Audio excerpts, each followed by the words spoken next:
अब एक बार फिर से अमेरिका जो है वो लगातार मिडिल ईस्ट में बिल्डअप बढ़ा रहा है। इसमें नेवल और एयर स्टेटस शामिल है। रिपोर्टों में कहा गया है कि परमाणु वार्ता फेल होने पर अमेरिका ने ईरान के अंदर हमला करने को एक विकल्प रखा है और लगातार इस बात की धमकी देते रहे हैं ट्रंप। अभी उन्होंने कहा था पहली बातचीत के कुछ दिन बाद ही, मतलब एक आध दो दिन पहले ही कहा कि देखिए ऐसा है कि 1 महीने का वक्त और देते हैं। 1 महीना बहुत ज्यादा है, ईरान लगातार समय को किल कर रहा है, किसी निष्कर्ष पे नहीं पहुंच रहा और ऐसे में अगर हमारे पास कोई और विकल्प नहीं बचा, ट्रंप ने कहा, तो फिर हम सैन्य कार्रवाई करेंगे। तो लगातार धमकी तो बातचीत के बीच में भी अमेरिका और ट्रंप दे ही रहे हैं। अमेरिका की बढ़ती सैन्य मौजूदगी में इसी की संभावना के साथ देखा जा रहा है। और ऐसी भी खबरें हैं कि ब्रिटेन में मौजूद अमेरिकी एयरफोर्स से स्टेटस को मिडिल ईस्ट के करीब लाया जा रहा है, जिसमें रिफ्यूलिंग टैंकर और फाइटर जेट शामिल हैं। एक सवाल यह भी उठता है कि क्या अमेरिका ईरान में वेनेजुएला जैसी कार्रवाई कर सकता है। ये बार बार सवाल उठते हैं क्योंकि अमेरिका पहले ही कह चुका है कि वो ईरान के लोगों के साथ किसी तरह से ईरान के लोगों को इसमें शामिल नहीं करेगा। जो हमला वो ईरान में करेगा, लेकिन अगर बड़े पैमाने पर हमला होता है तो फिर इसका नुकसान ईरानी जनता को भी उठाना पड़ेगा। इसलिए कहा जा रहा है कि कहीं ऐसा तो नहीं कि अंदर खाने कुछ ऐसी बात चल रही हो कि वेनेजुएला जैसी कार्रवाई हो और वहां पर जो अपदस्थ करने की बात खामनेई साहब को हो रही हो, क्या वैसा हो सकता है। तो इस तरह के भी कयास लगाए जा रहे हैं। सूत्रों का कहना है कि अमेरिका इस इलाके में एयर डिफेंस सिस्टम भी भेज रहा है। मतलब किसी तरह की कोई कमी अब भी बातचीत के बीच में भी अमेरिका ने कोई कोर कसर नहीं छोड़ी है और वो लगातार डिप्लॉयमेंट मिडिल ईस्ट में बढ़ा ही रहा है अपने सेना और सैन्य जहाज और फाइटर प्लेन्स की। इसे ईरान की जवाबी हमले के रूप में, तैयारी के रूप में देखा जा रहा है। फ्लाइट ट्रैकिंग डेटा के आंकलन से पता चलता है कि हाल के हफ्तों में दर्जनों अमेरिकी मिलिट्री कार्गो प्लेन ने अमेरिका से जॉर्डन, बहरीन और सऊदी अरब तक सामान पहुंचाया है। जानकार बताते हैं कि शुक्रवार शाम को कई अमेरिकी फाइटर जेट को जॉर्डन के एयर स्पेस में एंट्री के लिए डिप्लोमेटिक क्लियरेंस भी दी गई है। सैटेलाइट तस्वीरों के आंकलन से पता चलता है कि 25 जनवरी को जॉर्डन के मोफाक सॉल्टी एयरबेस पर 14 अमेरिकी F-15 फाइटर जेट तैनात हैं और इसके अलावा इलाके में 250 से ज्यादा अमेरिकी कार्गो फ्लाइट्स आ चुके हैं। ये पहले भी मैं आपको बता चुकी हूं कि किस तरह से जॉर्डन में लगातार जो सैन्य कार्रवाई के तौर पर ईरान पर जो करने वाला है अमेरिका, उसको लेकर डिप्लॉयमेंट्स बढ़ाए जा रहे हैं, चाहे वो फाइटर प्लेन्स हो या फिर कार्गोज हो, क्योंकि लंबी अगर लड़ाई में जाना है अमेरिका को तो फिर ये सब जरूरी है। इसलिए वो पूरी व्यवस्था कर लेना चाहता है। राष्ट्रपति डोनाल्ड ट्रंप पिछले कई हफ्ते से ईरान के खिलाफ सैन्य कार्रवाई की धमकी दे रहे हैं। शुक्रवार को उन्होंने एक बड़ी धमकी में कहा कि ईरान में सबसे अच्छी चीज शासन परिवर्तन हो सकता है। यानी इस बात के संकेत, जैसा पहले मैंने आपको बताया, इस बात के संकेत है। ट्रंप की धमकी ने ईरान पर अगले संभावित कदम को लेकर मिडिल ईस्ट में टेंशन बढ़ा दी है। देखिए, इस वक्त रमजान भी आने वाला और लोगों को लग रहा है, ईरान के लोगों को, कि क्या यही समय तो नहीं होगा जब अमेरिका और इजराइल मिलकर हमला कर देगा ईरान पर। तो इसकी भी संभावना देखिए, तैयारी ईरान की तरफ से पूरी है। वो बिल्कुल उस जगह से नजर नहीं हटा रहा है जहां से लगता है कि अमेरिकी या फिर इजरायली हमला कर सकते हैं। यानी मुस्तैदी अब भी रेड अलर्ट के तौर पर ईरान की तरफ से है।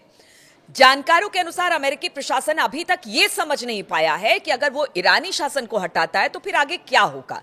यह भी बात है, जिस तरह से पहले भी मैंने कहा था कि पहले जब किसी तरह की बड़ी सैन्य कार्रवाई अमेरिका की तरफ से किसी देश पर होती थी तो बड़ा मंथन चिंतन होता था, लेकिन अब ऐसा है कि पहले कार्रवाई हो जाती है, उसके बाद मंथन चिंतन का दौर शुरू होता है। तो यही कहा जा रहा है कि अगर शासन से खामनेई साहब को हटाया जाता है तो फिर आगे का विकल्प क्या। विदेश मंत्री मार्को रूबियो ने पिछले महीने के आखिर में कांग्रेस की सुनवाई में कहा था कि कोई नहीं जानता कि अगर तेहरान में इस्लामिक शासन का पतन होता है तो फिर सत्ता कौन संभालेगा। तो ये है अमेरिका आज की। अमेरिका के लिए ईरान वेनेजुएला की तरह आसान नहीं होने वाला, ये सब जानते हैं। जनवरी के शुरुआत में निकोलस मादुरो को पकड़ने से पहले अमेरिकी इंटेलिजेंस अधिकारियों को वेनेजुएला के सत्ता के समीकरणों को बहुत अच्छी समझ थी, लेकिन ईरान के बारे में नहीं पता कि सुप्रीम लीडर अली खामनेई की जगह कौन ले सकता है। कई सूत्रों का कहना है कि पिछले महीने जब ईरान प्रदर्शन चरम पर थे तो एक्शन का सही समय था। उन्हें इस बात पर संदेह है कि क्या अगर अभी मिलिट्री एक्शन हुआ तो क्या उसी तरह से उनको सफलता मिलेगी जो अभी मिली है। तो इसको लेकर भी कयास लगाए जा रहे हैं। तो बातचीत का दौर अपनी जगह है, कयासों का अटकलों का दौर भी लगातार चल रहा है। इस बीच सभी अपनी अपनी सेनाओं के साथ सरहद पर तैनात हैं कि हमला किसी तरफ से भी हो, जवाबी कार्रवाई हो। इधर अगर बेंजामिन नेतन्याहू की बात करें तो अमेरिका और ईरान के बीच अभी बातचीत जारी है। आज दूसरे दौर की बातचीत है। उनको ये लग रहा है कहीं ऐसा ना हो बातचीत सफल हो जाए, कोई बीच का रास्ता अमेरिका निकाल ले, परमाणु समझौते पर ईरान मान जाए। क्या तेल को लेकर भी किसी तरह का कोई निगोसिएशन हो सकता है अमेरिका के बीच में?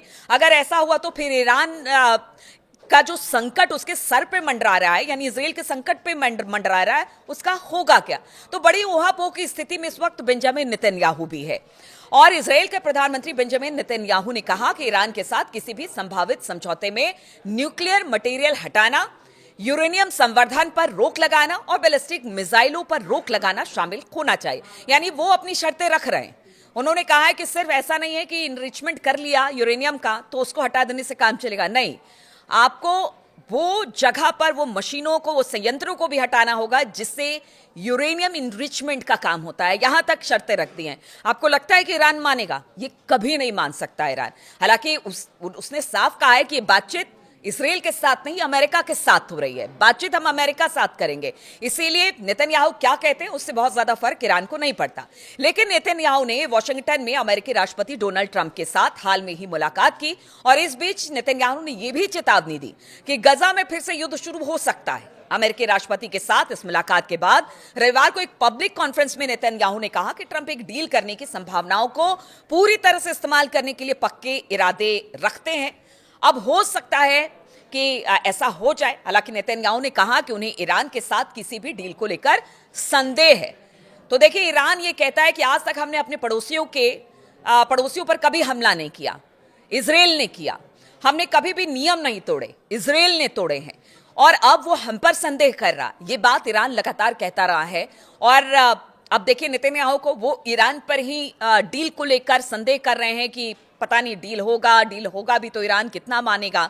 इधर न्यूज एजेंसी सिन्हुआ के अनुसार उन्होंने ये भी कहा है कि इजराइल अमेरिका के साथ अपने संबंध को मदद से साझेदारी में बदलना चाहता है और एक आत्मनिर्भर घरेलू रक्षा उद्योग बनाना चाहता है। यानी वो अपने और अमेरिका के रिश्ते, यानी बेंजामिन नेतन्याहू इजराइल और अमेरिका के रिश्तों की भी बात कर रहे हैं।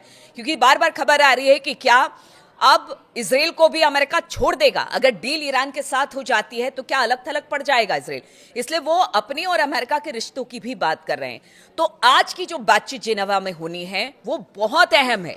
अब इसके बाद क्या होगा, ट्रंप का रुख क्या रहेगा? बेंजामिन नेतन्याहू जिस संदेह की बात कर रहे हैं ईरान को लेकर, क्या वो संदेह है? क्या नेतन्याहू अकेले हमला कर देंगे ईरान पर?